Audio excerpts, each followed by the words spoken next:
ओम पूर्णमदः पूर्णमिदं पूर्णात् पूर्णमुदच्यते पूर्णस्य पूर्णमादाय पूर्णमेवावशिष्यते.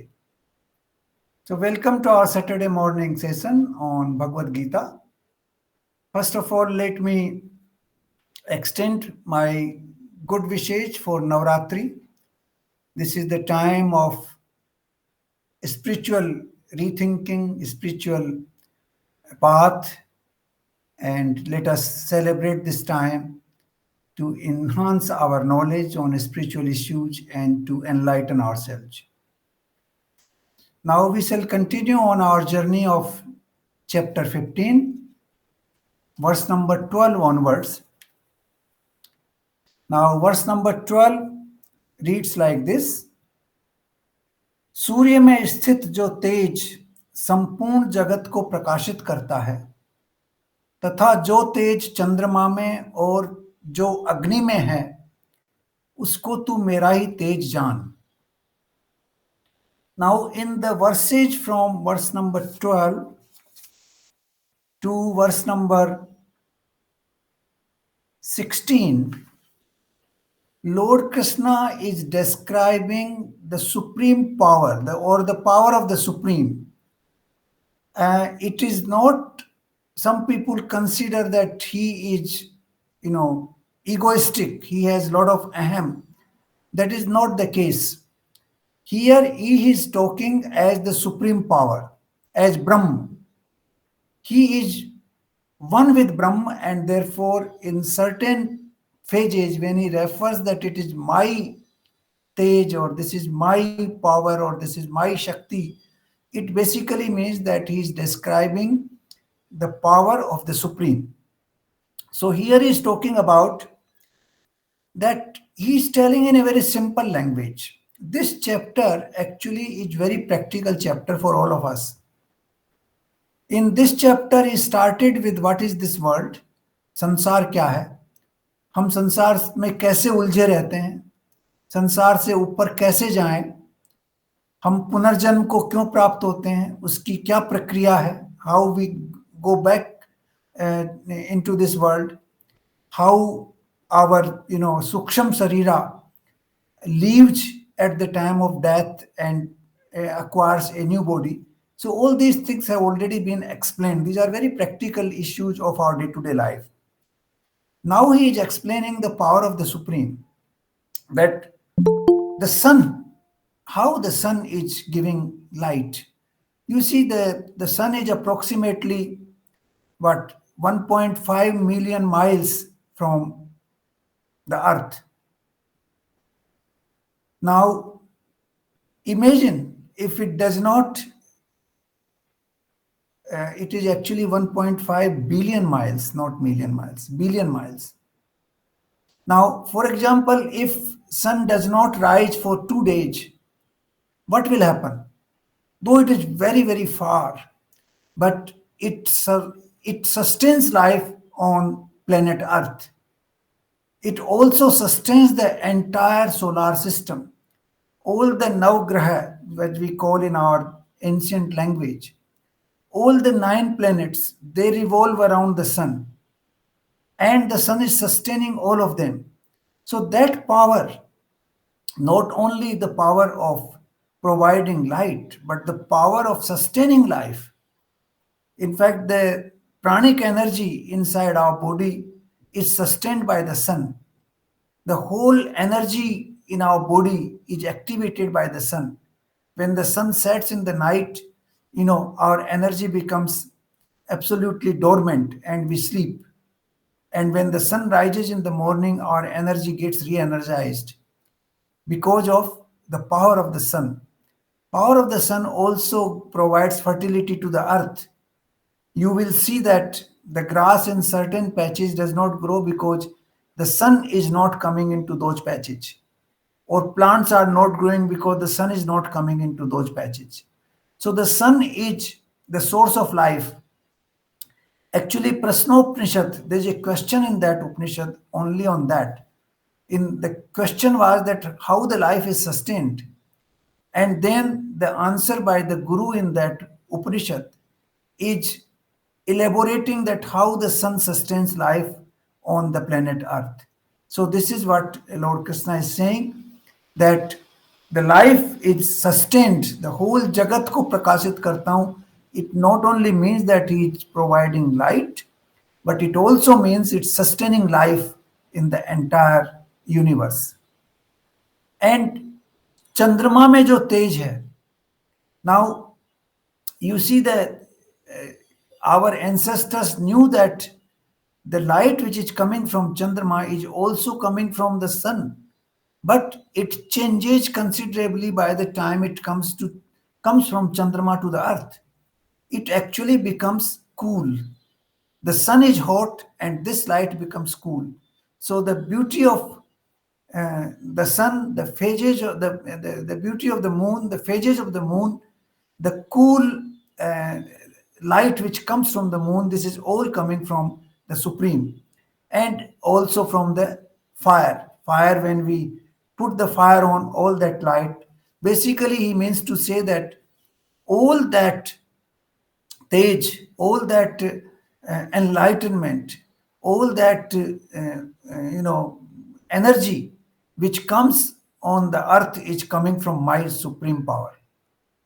Then he in the verse number 13, और मैं पृथ्वी में प्रवेश करके अपनी शक्ति से सब भूतों को धारण करता हूं और रस स्वरूप अर्थात अमृतमय चंद्रमा होकर संपूर्ण औषधियों और वनस्पतियों को पुष्ट करता हूं.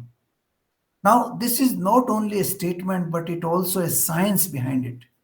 How does the earth sustain life? How the minerals are created in the earth? How the earth rotates on its own axis and also revolves around the sun? Because of those rotation and revolution, the earth stays in its own place and is able to sustain life because of the minerals, because of the fertility, because of the water, because of the wind which flows on this earth. So, all that uh, energy, all that power, all that Shakti is coming from the Supreme. Now, there is another deep scientific statement here that अमृतमय चंद्रमा होकर संपूर्ण औषधियों और वनस्पतियों को पुष्ट करता हूं. Now, this statement was considered not very scientific some time ago, a few decades ago. But now the scientists have also started discovering that it is the moonlight which actually provides all the taste and all the juices in all the vegetations which we have on the earth. The moonlight is extremely essential to provide juices and taste to the fruits, to the vegetables, and to other plants and herbs on the earth. This is a scientific statement based on a very deep scientific discovery at that time. Then he talks about verse number 14, मैं ही सब प्राणियों के शरीर में स्थित रहने वाला प्राण और अपान संयुक्त वैष्णवर अग्नि रूप होकर चार प्रकार के अन्न को पचाता हूं. Now this is another scientific statement.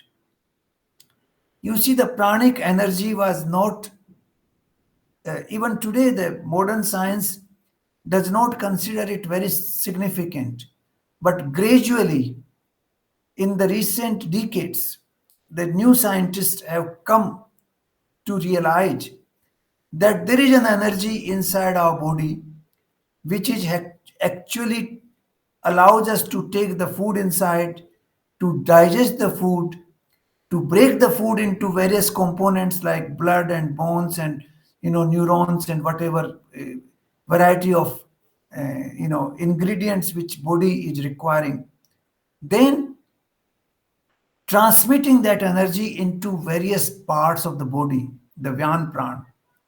Now, this is also, you would realize that sometimes we have problem in our bones. Somebody gets a fracture or somebody gets numbness in particular part of the body. Then the doctors provide heat treatment. Some of them provide electric treatment. Some of them give those heat patches. Some of them say hot water, massage. So all that is why? Because that is to supplement the heat energy, the sun's energy, which is missing in our body. Some people tell you that you are lacking in vitamin D. Now, vitamin D is primarily the sunlight which gives you vitamin D. And those supplements are given to us to compensate for the shortage of sunlight. Because in the olden days, people used to walk, used to work in the field.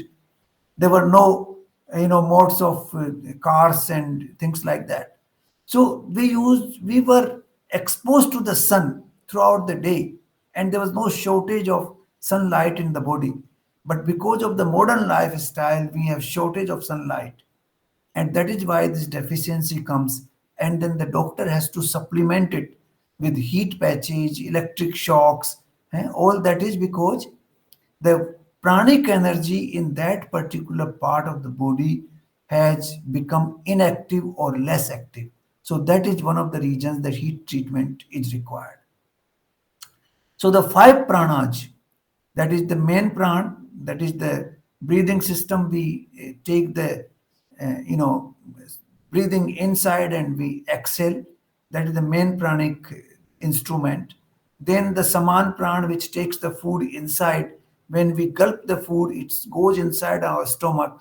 There is a system through which it goes, that is saman pran. The same saman pran helps in digesting the food. In fact, the scientist will tell you that the small little stomach which is operating in our body is actually working. If you have to replace it with a factory, first of all, it may not be ever possible. But even if the scientists are able to do it one day, they will say that they will take 25 square kilometers of factories to manufacture those ingredients and chemicals which are produced by our abdomen system. So that is the kind of thing, and we don't even feel what is happening inside us. We eat the food and then everything is taken care of. So that is the saman pran. And then we have apan pran, which is discarding the waste from the body and also activating our sexual energy. So that is the apan pran, which works in the lower part of our body. It is below the navi, discarding your stool, discarding your urine, and also reactivating your sexual energy. And then we have Vyan Pran, which is uh, going through the each and every cell of the body and taking the energy from the heart. According to the Prasnopnishad, there are 7.2 million nadis and sub-nadis. There are 101 main nadis. Out of them, 100 are divided into 100 each. That makes 10,000. And those 10,000 are divided into 72,000 each. So that is the amount of nadis, the energy channels in the body, reaching every single cell in the body and keeping that cell alive. How do we keep the body alive? The Vyan Pran keeps the body alive, and that pranic energy goes into. And then we have Udan Pran, which is the pran which actually works at the time of death when it takes away the. We had the earlier verses, we have seen the Suksham Sarira goes with the pranic energy and with our what you call Chaitanya, the consciousness. All that goes away in the form of Suksham Sarira and goes into a new body. So this is how our pranic energy works. So Lord Krishna is saying that I am the source of all that. It is all operating because of me. Now he says, अग्नि रूप होके चार प्रकार के अन्न को पचाता हूं. We always say that somebody has weak agni, iski agni kamjor ho gayi, it means his digestive system is not working properly, his body energy is not working properly. Now char prakar ke ann, now that ann has also been described and divided into four varieties as per the Indian ancient Shastras. The four anna is basically, you have one is that we chew, and then we eat. The second is we gulp, that is the water we drink and we gulp, that is the second. The third is जैसे आपने चटनी को लिया और चाटा, that is, you lick, that is a licking kind of thing, or you took a tablet and you are licking it inside, so that is the licking thing. So there are four variety of foods which have been divided, which we eat.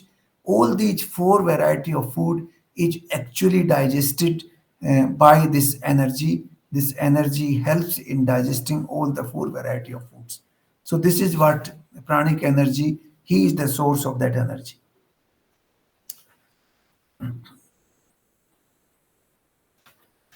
Now, verse number 15.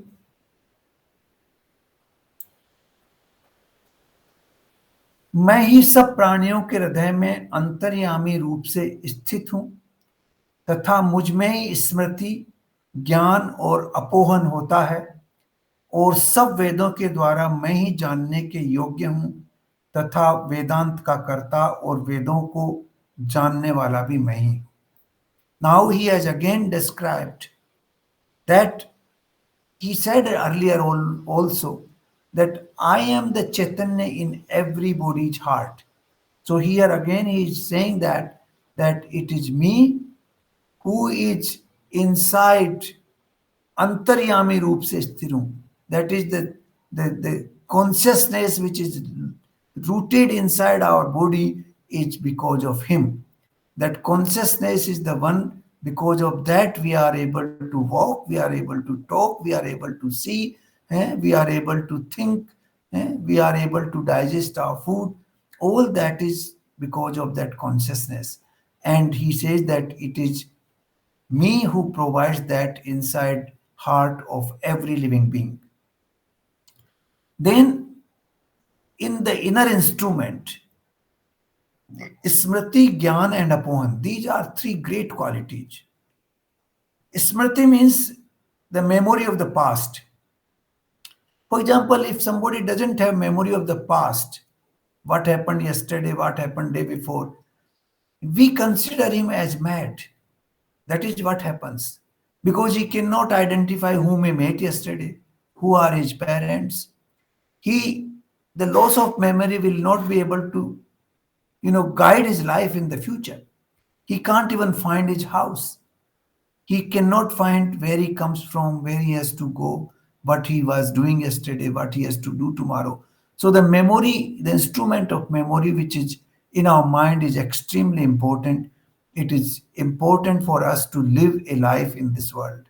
Without that, we will be like mad people, and that is what happens when we lose our memory. There are many people who lose their memory in the old age, and then they have serious problem. They are not able to live a normal life. Now, Gyan is obviously we have to know what is good, what is bad, what is ethical, what is not ethical, what we should do, what we should not do, what is right thing to do, what is not right thing to do. Now, that is the knowledge, the judgment of good and bad is extremely important. That judgment comes from our pragya, from our buddhi, from our vivek. So that is what Lord Krishna says. It is provided by me. And then apohan. Now, apohan is a very important word. Apohan means to go beyond doubt. Mind creates doubt all the time. If you are going somewhere to attend somebody's wedding, for example, you'll say, oh, we should take this present, that present, what should we do? You are always, everybody is always in two minds. If you are going to some birthday, you are going to some accept a conference, whether I should accept it or should not accept it.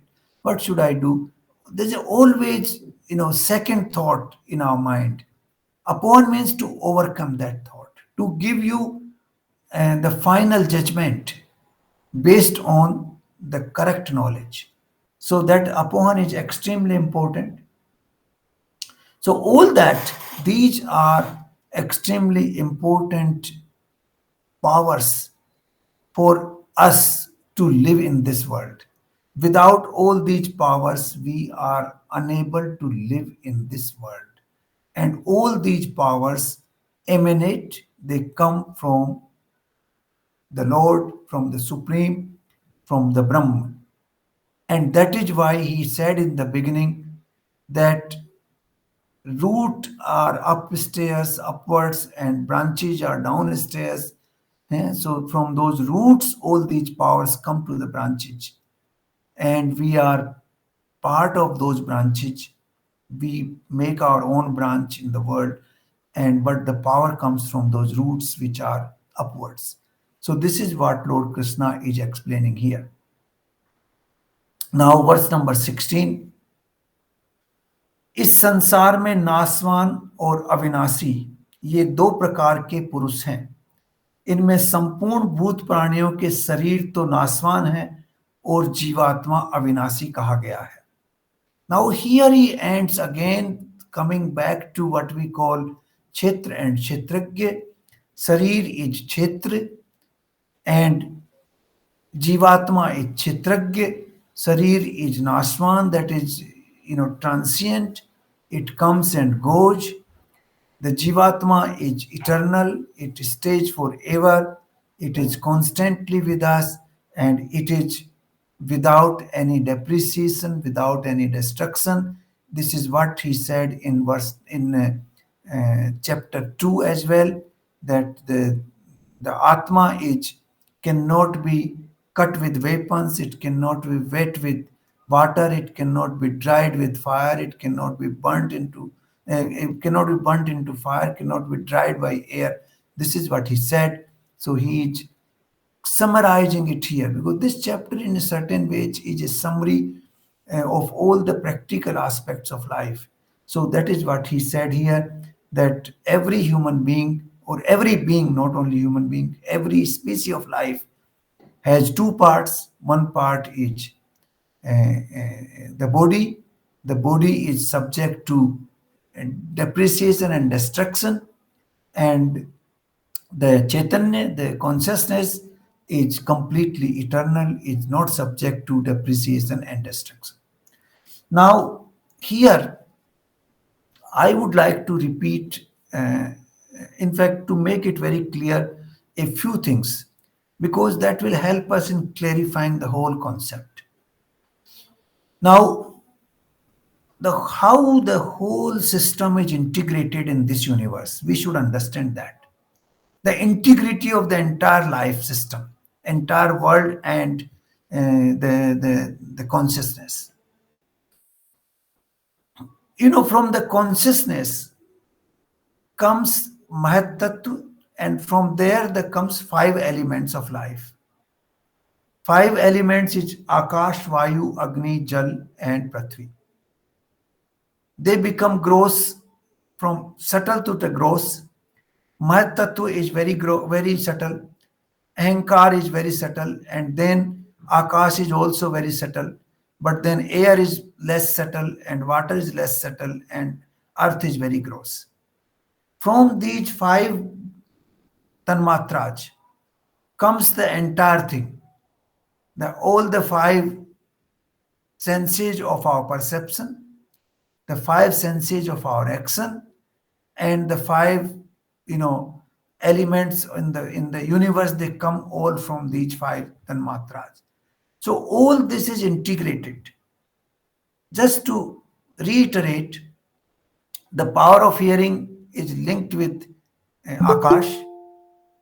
Similarly, the power of speech is linked with Akash. So the Akash, power of hearing, power of speech, they are linked. They are one integrated source. Then air, that gross element of air, is linked with our sense of touch, that is the sense of touch, and the hand, that is the karmendriya, that is the sense of action. They are linked. The air, the sense of touch, and our hand, the organ of action, hand, they are linked in an integrated way. Then comes the Agni, that is fire. Now, fire is linked with our eyesight. When there is no light, we cannot see. So the eyesight, the sense of sight, is linked with fire. Similarly, our foot is also linked with the element of fire, because that is the one which provides energy to us to move forward, to transcend the distance. So these are linked. The element, gross element of fire, the sense organ of eyes, and the organ of action, foot, feet, that is linked. Then we have element of water. The element of water is linked with our taste. There could be no taste without water. So the sense of taste is linked with the element of water. Similarly, the sense, the instrument through which we discard urine and also use our sexual energy, that is linked with water.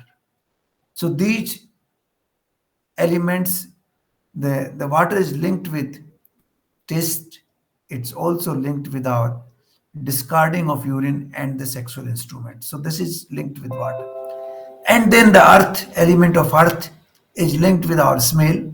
Smell comes from the earth, that is the property of earth. And then our discarding element of the discarding instrument of stool, that is linked with the earth element. So the earth element is linked with these things. So this is an integrated whole. These are not isolated things. When the Supreme made this universe, he made it into an integrated whole. They are not, isolated. They are not separate from each other. There's a holistic concept of the gross element, the five senses, and the five senses of action. All those are linked with each other, and this is how the whole universe is linked. So we must understand this in one single entity. This is not, segregate or separate entity. This is one which is totally linked with each other. Now, we were talking about the four uh, types of foods. The four type of foods, let's understand practically again. Bhojya. Bhojya is which we take and we bite with our teeth and then we take it inside. That is bhoj.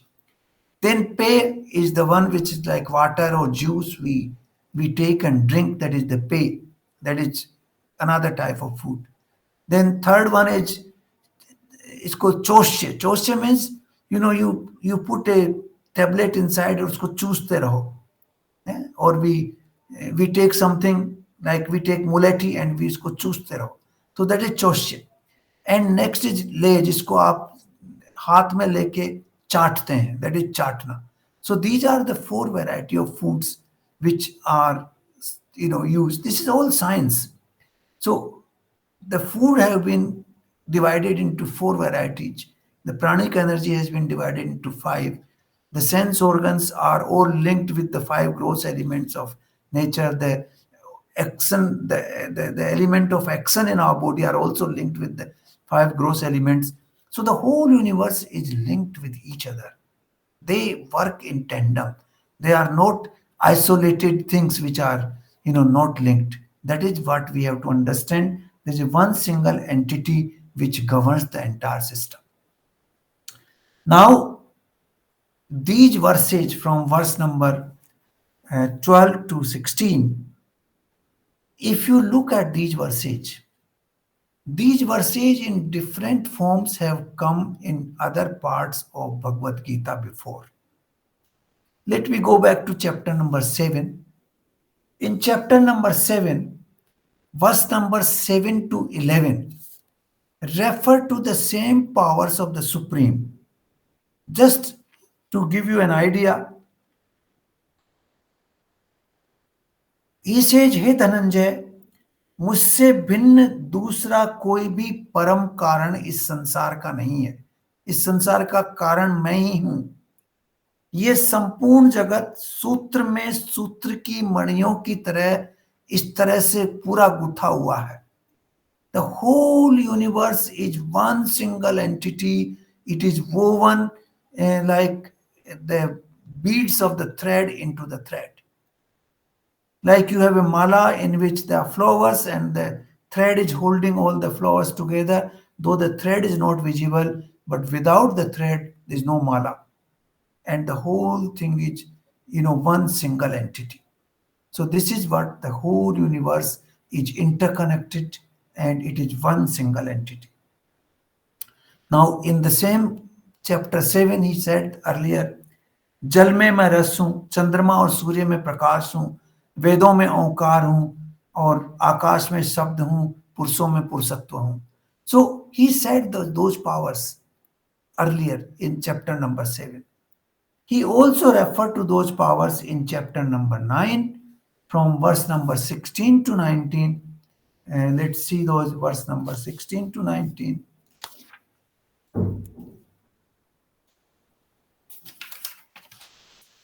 In verse number 16, he says, क्रतु भी मैं हूं, यज्ञ भी मैं हूं, स्वधा भी मैं हूं, औषधि भी मैं हूं, मंत्र भी मैं हूं, धृत भी मैं हूं, अग्नि भी मैं हूं, हवन रूप क्रिया भी मैं ही हूं.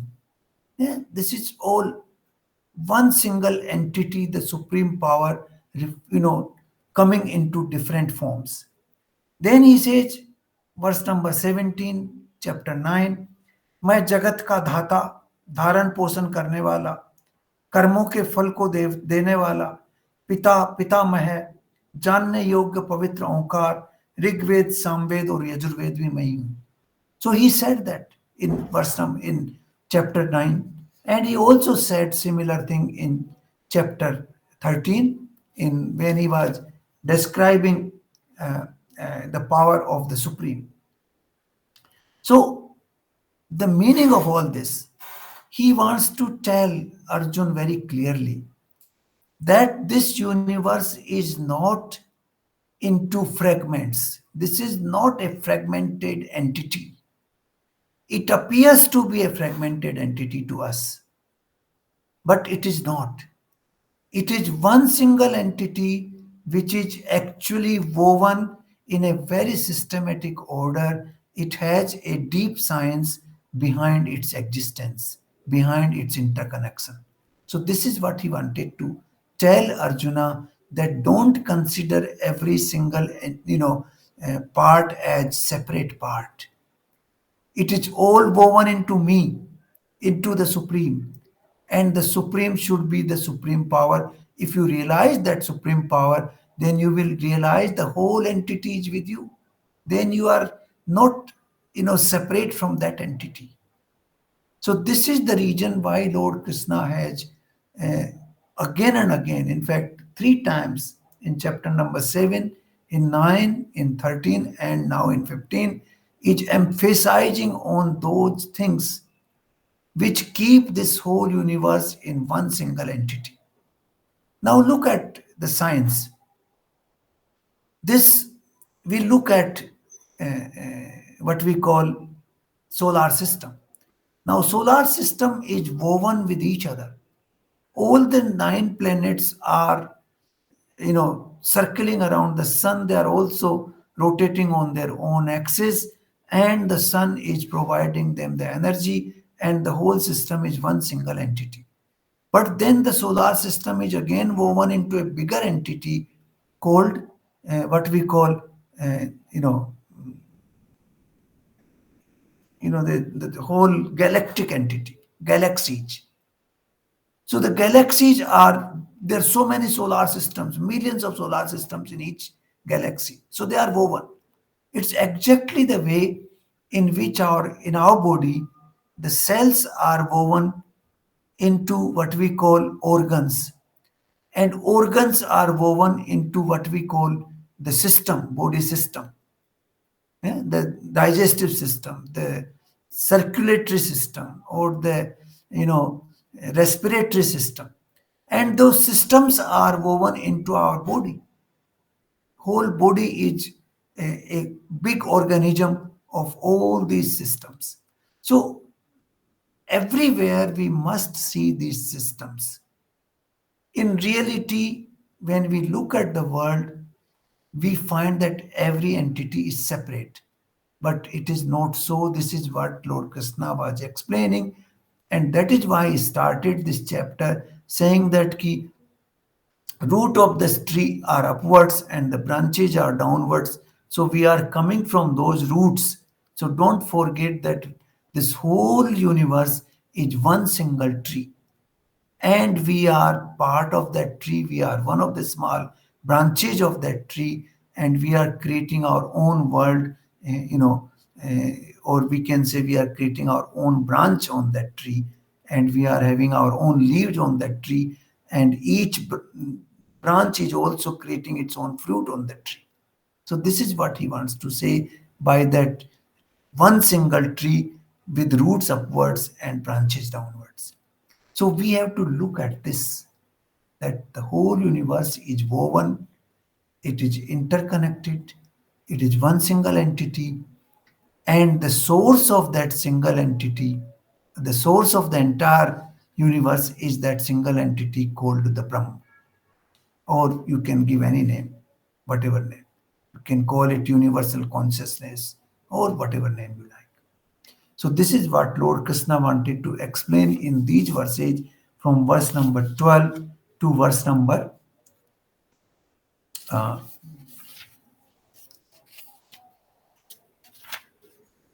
16. And in the 16, he finally concluded that one part of that sansar is Nashwar, another part is eternal. The Nashwar depreciates and destroys or transforms, and the eternal stage for all the time. So, this is how this whole world is one single entity, and how this world comes into being, and how we live in this world. So, this is what is very fascinating and great science which has been explained in Bhagavad Gita, but this chapter particularly tries to summarize all that science in the form of one single tree with roots upwards and branches downwards, and how that tree, is functioning because of the power of the three gunas and the power of the desire or vasanas we have, and how whole world moves into, you know in different parts.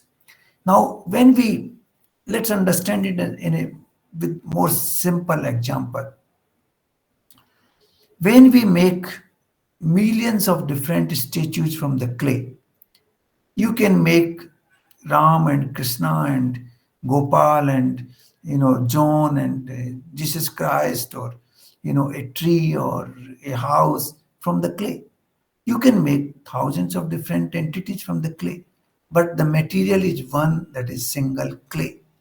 There is no other thing in that, but they take different shapes.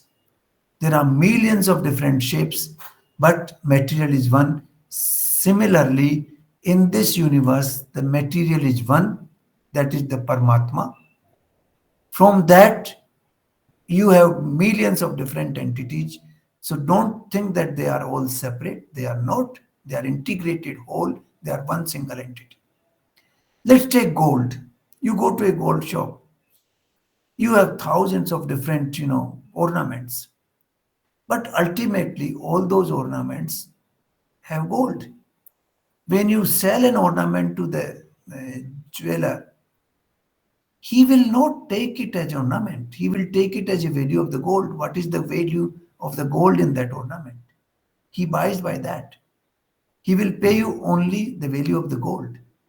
Similarly, in each one of us, there is a value of the Paramatma, and we are evaluated on the basis of how much growth, how much realization of the Supreme, of the Paramatma has taken place in each one of us. That is how we are evaluated in the world. The evaluation is not based on our height or our color or our, social status or our wealth or our power structure. It is based on what we have realized in this world, based on our experience, our knowledge, how much we have realized the value of the supreme or the value of the gold which is there in each one of us. So, this is what this chapter is revolving around. We are going back to the roots, we are linking to the roots. Let's remain linked to the roots. The fruit is also linked to the root, it is comes from the root. But we try to take it separate. We try to take it in a totally different way. Oh, this is the fruit. We don't even think about the root when we are eating the fruit. There would be no fruit without those roots. And he wants to make it clear that roots are upwards means roots are visible to you. You can see them upwards and you can remain linked with the roots. So, this is what we should do. With this chapter, if we keep thinking about this chapter, keep meditating on this chapter so far, in the next session, we'll finish this chapter. But if we meditate on this chapter from the beginning till end, we will understand the whole universe. We will understand how we are operating in this world. We can understand how we can, keep us detached from this world and remain linked to the roots, and how this world appears different though it is one single entity linked and interconnected as integrated whole. So this is what this chapter is all about. Actually, this chapter is very good for us, for for each one of us to follow our daily routine. If we think if for 5 minutes on this chapter every day, I think our roots will become stronger. Our link with the roots of, or our links with the root of the tree will become stronger, and then we will feel that Paramatma is within me. Now, whenever I speak or I walk, I feel that this power of speech and walk came from where? It came from the Supreme. So the Supreme is living in me. That is what Lord Krishna has said here. That मैं आपके हृदय में निवास करता हूँ. Without that, I will not exist. If I don't have the power to see, I don't have the power to speak, I don't have the power to digest my food, what is me? Nothing. I am dead. So we have to feel that power. We have to keep our links alive with the roots. And the more we think about this, the more we are connected to the Supreme. I think this is what I would like to emphasize, that just this chapter, let's meditate on this every single day. And I can assure you that you will become closer to the Supreme once you meditate on this chapter every day. So I would conclude here today, and in the next session we'll conclude this chapter. But let's also remember that whole integrity, how the universe came into being, eh? Starting from what we call universal consciousness or avyakt. From there comes the Mahat Tattva. From there comes Ahankar, and from there comes the five Tanmatras, which are then divided into five sense organs and five senses of action and the five gross elements outside in the world. So that is the overall creation. That is the overall tree, and the tree is connected upwards to the Paramatma. And then I am creating my own world, my own branch, because of the three gunas I have, satraj and tam, and the desires, the vasanas. And those are enabling me to keep, you know, promoting my branch upwards. And then the branch has leaves. Leaves are basically what is that? Our experiences in life. And we learn from them. So the leaves are representing the Vedas. And then we have the fruit at the end. In on each branch you have the fruit. So we get that fruit based on our own world, what world we created, what branch we created. So I think this will help us in integrating our life with the Supreme. So let us start thinking that we originate from the Supreme. Supreme is inside each one of us. He is the one who is holding us. He is the one who is reflected in the sun and the moon. He is the one who is holding us on the earth. He is the one who is providing us the power of pranic energy. He is the one who is providing us the power of sense organs, both the organs of perception and the organs of action. So if we start thinking that way, I think we'll become closer and closer to the Supreme every single day. And then we will feel that the Lord is sitting inside me, and therefore I am Brahmasmi. That final word of the Upanishads, Tattvamasi, I am Brahmasmi, comes from this integrated whole, integrated universe, which ultimately is also integrated in my body. That is why the body is also called Pind, and the Pind and the Brahman, they are representing the whole universe in their own way. The Pind is like a prototype, and Brahman is the big integrated whole. So, thank you very much. And once again, I wish each one of you very good Navratras, our good wishes to all of you. Let's promote spiritual thought. Let's promote integrity in the world, and let us remain connected to the Supreme. Thank you.